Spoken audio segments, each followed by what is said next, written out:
শোনো শোনো, সমুদ্রের তলদেশের জলপরীরা শোনো। সমুদ্রের উপরে এখন প্রবল বেগে ঘূর্ণিঝড় হচ্ছে, তাই সমুদ্র রাজা সবাইকে হুকুম দিয়েছে যাতে সমুদ্রের উপর কোনো জলপরী না যায়। শোনো শোনো শোনো, সমুদ্রের তলদেশের জলপরীরা শোনো। আহারে, সমুদ্রের উপরে ঘূর্ণিঝড় হচ্ছে। আমার বন্ধু পশু পাখিরা না জানি কত দুঃখে কষ্টে আছে। না না, আমাকে সমুদ্রের উপরে যেতেই হবে, তাদের সাহায্য আমাকে করতেই হবে। এই বলে জলপরি বাধা নিষেধ অমান্য করে সমুদ্রের তলদেশ থেকে উপরে ভেসে ওঠে আর চারদিক তাকিয়ে দেখে যে কালো অন্ধকার মেঘে ছেয়ে গেছে। ক্ষণে ক্ষণে দমকা হাওয়া বইছে। সমুদ্রের পাড়ের সব গাছগাছালি ভেঙে লণ্ডভণ্ড হয়ে যাচ্ছে। ঠিক সেই মুহূর্তে আচমকা এক মোটা গাছের ডাল ভেঙে উঠে আসা জলপরীর মাথায় আঘাত করে।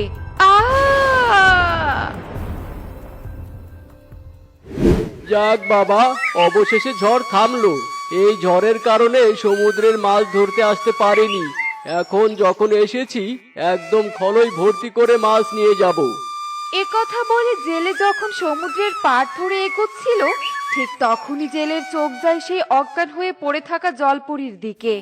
আর জলপরীর দিকে এক ছুটে গিয়ে খুশি হয়ে বলে, ওরে, আজ তো আমার কপাল খুলে গেছে রে, একটা জলপরি পড়ে আছে। এই জলপরি বাজারে বিক্রি করতে পারলে অনেক টাকা পাবো। যাই, কেউ দেখে ফেলার আগে এই জলপরিকে নিয়ে কেটে পড়ি। এই বলে জেলে জলপরীর লেজ ধরে টেনে হিচড়ে সমুদ্রের পাড় থেকে নিয়ে যেতে থাকে। এদিকে সমুদ্রের পাড়ে ছোট ছোট পাথরের আঘাতে জলপরীর পুরো শরীর রক্তাক্ত হয়ে যেতে থাকে। ঠিক তখনই জলপরীর জ্ঞান ফিরে আসে। কে কে তুমি? আমাকে এভাবে টেনে হিচড়ে কোথায় নিয়ে যাচ্ছ? আহ আহ ছেড়ে দাও আমাকে। জ্ঞান ফেরার আর তোর সময় পেল না। এই চুপ চুপ বলছি, চুপ। বাঁচাও বাঁচাও, আমাকে আমাকে কেউ বাঁচাও। আমি সমুদ্রে ফিরবো, ছেড়ে দাও আমাকে। বাঁচাও বাঁচাও। নাগিন, নাগিন, তুমি কি কারো চিৎকার শুনতে পাচ্ছ? মনে হচ্ছে কেউ বিপদে পড়েছে। চলো চলো, আমরা গিয়ে তাকে সাহায্য করি। সাহায্য করতে যাবে মানে? তোমার কি মাথা খারাপ হয়ে গেছে নাকি নাগরাজ? তুমি কি ভুলে গেছো এই বনে আমরা নীলপদ্ম খুঁজতে এসেছি? সেই নীলপদ্মের মালায় আজ নাগ পূর্ণিমার রাতে আমাদের বিয়ে হবে। এখনো আমরা নীলপদ্ম খুঁজে পাইনি। চলো আমরা নীলপদ্ম খোঁজার কাজে মনোযোগ দেই। একজনকে সাহায্য করার চাইতে তোমার কাছে আমাদের বিয়েটা বড় হলো। এটাই কি আমাদের নাগলোকের শিক্ষা বলো নাগিন? নীলপদ্মের জন্য যদি এই নাগ পূর্ণিমায় আমাদের বিয়ে না হয় তবে না হোক, আমরা এর পরের নাগ পূর্ণিমায় বিয়ে করব। তুমি নাগরাজে ফিরে যাও নাগিন, আমি যাচ্ছি দেখতে কে বিপদে পড়েছে। নাগরাজ, নাগরাজ! উফ, একটা কথাও আমার শোনে না। যখনই নাগ পূর্ণিমায় আমাদের বিয়ের লগ্ন আসে তখনই নাগরাজ কোনো না কোনো অজুহাত দিয়ে বিয়ে পিছিয়ে দেয়। এবারও বুঝি বিয়েটা হলো না। এভাবেই নাগরাজের নাগরানী হওয়ার স্বপ্নটা অপূর্ণই থেকে যাবে বুঝি। এই বলে নাগিন রেগে মেগে সেখান থেকে চলে যায়। আর অন্যদিকে নাগরাজ সেই জেলের সামনে গিয়ে উপস্থিত হয়। জেলের হাতে জলপরীর এমন করুণ অবস্থা দেখে বলে, এ কি জেলে, তুই জলপুরীর এই অবস্থা কেন করেছিস? ছেড়ে দে বলছি। এই এই, তুই কে রে?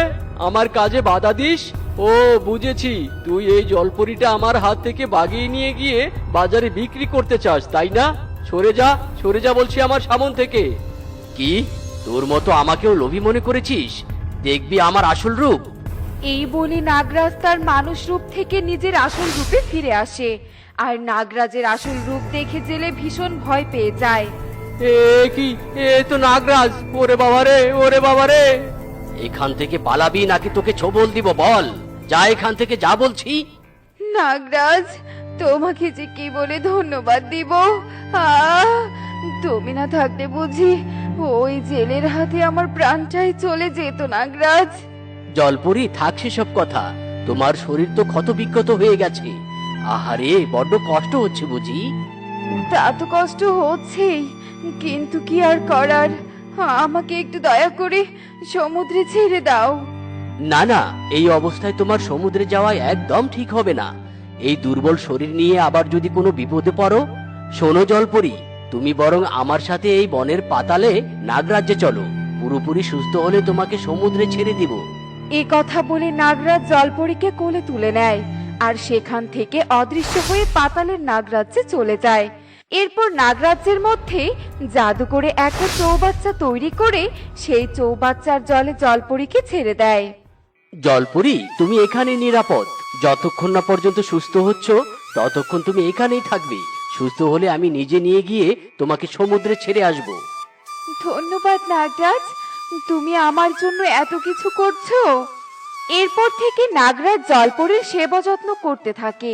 অন্যদিকে নাগরাজ কি বন থেকে ফিরেছে নাকি ফেরেনি? সে কি আমাদের বিয়ের কথা ভুলেই গেছে? ওই যে সাহায্য করতে গেল, এখন পর্যন্ত আমাকে তার ফিরে আসার কোনো সংকেতও পাঠায়নি। যাই, নাগরাজের গুহায় গিয়ে দেখি।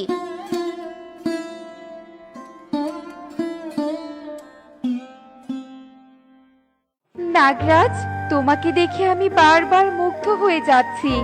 নাগরাজ এত ভালো হয় আগে জানতাম না।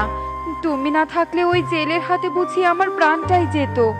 নাগরাজকে জলপরি যখন এসব কথা বলছিল ঠিক তখনই সেখানে নাগিন চলে আসে। নাগরাজের সাথে জলপরীকে দেখে নাগিন ক্ষিপ্ত হয়ে বলে, এ কি নাগরাজ, এখানে জলপরি কেন? আর তুমি যে নাগরাজ্যে চলে এসেছো, একটিবার আমাকে জানানোর প্রয়োজন বোধ করোনি? নাগিন, রাগ করো না। আসলে সেদিন এক জেলের হাতে এই জলপরি বিপদে পড়েছিল। জলপরি এত অসহায় অবস্থায় ছিল যে তাকে ফেলে আর আসতে পারেনি। বাহ নাগরাজ, বাহ! আমাদের বিয়ের মালার জন্য নীল পদ্ম ফুল তুমি খুঁজে না নিয়ে এসে একদম এই জলপরীকে তুলে নিয়ে সোজা পাতালের এই নাগরাজ্যে চলে এলে। আমাদের বিয়ের কথা কি ভুলে গেলে? আহা, কি বিয়ে বিয়ে শুরু করেছো নাগিন! একজনের প্রাণের থেকে তোমার আমার বিয়েটাই বড় হয়ে গেল। থামো, তোমরা থামো, আর ঝগড়া করো না। আমি খুব তাড়াতাড়ি সমুদ্রে ফিরে যাব। আমাকে নিয়ে তোমরা অশান্তি করো না। অশান্তি? অশান্তির তো এখনো কিছুই হয়নি। দিন দিন নাগরাজ আমাকে প্রত্যাখ্যান করেই চলেছে। আমি আর সহ্য করব না। আদিনাগ মাতা, আদিনাগ মাতা, আপনি কোথায়? দেখা দিন, আপনি আমাকে দেখা দিন। আমি আপনাকে আহ্বান করছি। আদিনাগ মাতা, দেখা দিন। নাগিনীর আহ্বানে আদি নাগমাতা সেখানে প্রকট হয় আর প্রকট হয়ে জলপরীকে দেখে বলে, এ কি নাগরাজ্যে জলপরি? এই জলপরিকে এখানে কে এনেছে? নাগরাজ এনেছি মাতা, নাগরাজ। দেখুন, আপনার বানানো নিয়মের পরোয়া না করে নাগরাজ্যে জলপরীকে প্রবেশ করিয়েছে। নাগরাজ, তোমার কাছে আমি এটা আশা করিনি। জানো না, জলপরীদের সাথে নাগরাজ্যের পূর্বপুরুষ থেকে শত্রুতা। কারোর রাজ্যে কেউ ঢুকতে পারে না। এক্ষুনি এই জলপরীকে হত্যা করো। আদি নাগমাতা, আমি আপনার এই কথা শুনতে পারবো না।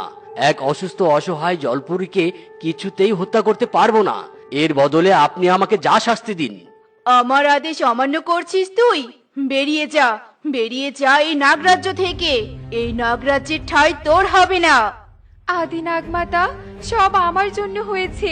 তাড়িয়ে দিবেন না নাগরাজকে। নাগরাজ, আপনি আমাকে হত্যা করুন, আমার জন্য শাস্তি পাবেন না। ঠিক আছে আদি নাগমাতা, তবে তাই হোক। আমি এক্ষুনি এই নাগরাজ্য ত্যাগ করছি। এ কথা বলে নাগরাজ জলপরীকে নিয়ে নাগরাজ্য ত্যাগ করে সেখান থেকে চলে যায়। এরপর আদি নাগমাতাও অদৃশ্য হয়ে যায়। এদিকে নাগিন বলতে থাকে, আমাকে প্রত্যাখ্যান করেছিলে নাগরাজ, তাই না? দেখো, তোমাকে নাগরাজ্যই ছাড়া করলাম। যাই, আমি বরং অন্য বিয়ের জন্য অন্য নাগরাজ খুঁজে বের করি।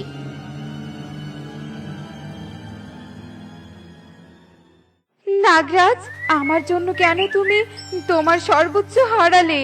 আমি অসহায় অবস্থায় রয়েছি বলে কি আমাকে রক্ষা করে করুণা করলে? না জলপরি, করুণা নয়। আমি তোমাকে ভালোবেসে ফেলেছি, তাই তোমাকে আর ত্যাগ করতে পারিনি। আমার নাগরাজ্যের দরকার নেই। তোমার সাথে থাকতে পারছি, এটাই অনেক। আমাকে ভালোবাসো সত্যি নাগরাজ? হ্যাঁ হ্যাঁ, সত্যি সত্যি। এ কথা বলে নাগরাজ জলপরীকে নিয়ে সমুদ্রের পাড়ে আসে। তখনই জলপরী বলে ওঠে, আমার জন্য তো তোমার নাগরাজ্য ত্যাগ করেছো, এবার থেকে তুমি আমার জলরাজ্যে থাকবে।